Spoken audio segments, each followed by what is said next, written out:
Sir लड़के का मनसा यही था कि उसका धर्म परिवर्तन कराया जाए, उसको मुसलमान बनाया जाए।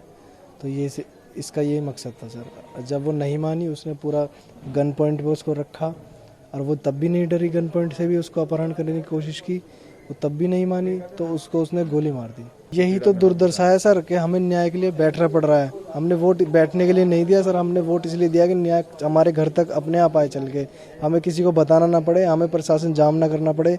हमने इसलिए वोट दिया था। हमने 24 घंटे हो गए, ना कोई नेता, एमएलए, मंत्री कोई नहीं। हमारे यहाँ केंद्र के मंत्री हैं, स्टेट के 2 मंत्री हो गए, खाद्य निगम और परिवहन 2 मंत्री हो गए सर। और अपार हमारे जो अपने विधायक हैं वो तो आए ही नहीं हैं। ये तो हमने बल्लभगढ़ जाम करा, तो उधर के विधायक बाद में 25-25, 30-30 घंटे बाद आए हैं हमसे और मीडिया में बोल के चले गए हैं। ये हाल है सर। और कोई नहीं आया सर। हमने सुबह जाम किया था, संगठन कोई नहीं, सब 36 बिरादरी के लोग हैं, सबने हमारा पूरा साथ दिया है। बस यही था सबका मानना कि ऐसा कुछ हो, इनको फांसी की सज़ा कम से कम हो, जो एग्जाम्पल सेट हो जाए किसी और की बहन बेटी के साथ कभी ऐसा ना करे कोई। सर हमने पहले आवाज़ उठाई थी लड़की का, पहले उसने दबाव डाला था। वो स्कूल में पहले 1 साल उसके साथ पढ़ा हुआ था, फिर उसने उस पर दबाव डाला शादी वादी का और उसका अपहरण करने का, तो वो उसने मना कर दिया। उसने उसका फिर अपहरण कर लिया था। मैं बताता रहा हूँ सर, 2018 में हमने FIR करी थी। उसने लड़की का अपहरण कर लिया था, उसको ले गया था। उसने धर्म परिवर्तन का दबाव डाला, शादी करने का दबाव डाला, मुसलमान बनने का दबाव डाला। फिर हमने FIR करी तो उसको पकड़ के लाई थी पुलिस उसी दिन। सर यही तो पीड़ा है हमारी। गर्ल्स कॉलेज बल्लभगढ़ सर इतना पुराना शहर है, इतना अच्छा शहर है, उसका सबसे पुराना और सबसे बड़ा कॉलेज अग्रवाल कॉलेज है।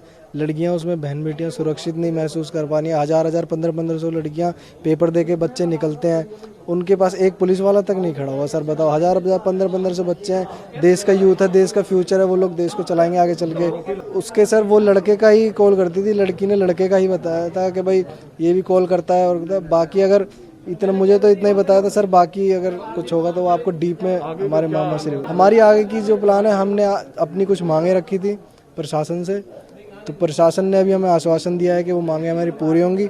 अगर हमारी मांगे पूरी हुई, उचित न्याय हुआ और सभी की बहन बेटियों की इज्जत बची रही, ये सुनिश्चित हुआ। सर हमने उनसे यही सुरक्षा की मांग की थी सर, क्योंकि पावरफुल फैमिली है सर, विधायक भी रहे हैं, मंत्री भी रहे हैं। अब सर क्या होता है, हमने तो मांग की थी सर। अभी कोई ASP सर को कहा था हमने, ASP साहब को कहा था मैं, ASP सुरक्षा की मांग की थी सर, SIT गठन की मांग की थी सर, और हमने जो उचित न्याय होगा उसकी मांग की।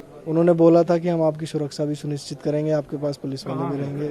सर घर में तो हम लोग सुरक्षित महसूस कर रहे हैं, लेकिन बाहर जाना हमारे लिए सुरक्षित महसूस नहीं है, क्योंकि गवाहों को कभी भी रास्ते में से निपटाया जाता रहा है। पहले भी गवाहों को अगवा किया, निपटाया जाता रहा है। क्या पता, ये लड़का सर, लड़के के चाचा विधायक थे, मंत्री भी रह चुके हैं कांग्रेस से, तो इसको घमंड था अपनी ताकत का कि मेरा कुछ नहीं होगा। पूरा संरक्षण मिला हुआ है इन लोगों को, तो इसने घमंड में आके अपने में कि मेरा तो कोई कुछ नहीं कर पाएगा, मुझे पूरा संरक्षण है, ये किया उसके तहत। अगर किसी और मुसलमान की बेटी होती तो सर सब जुड़ जाते हैं यहाँ पर।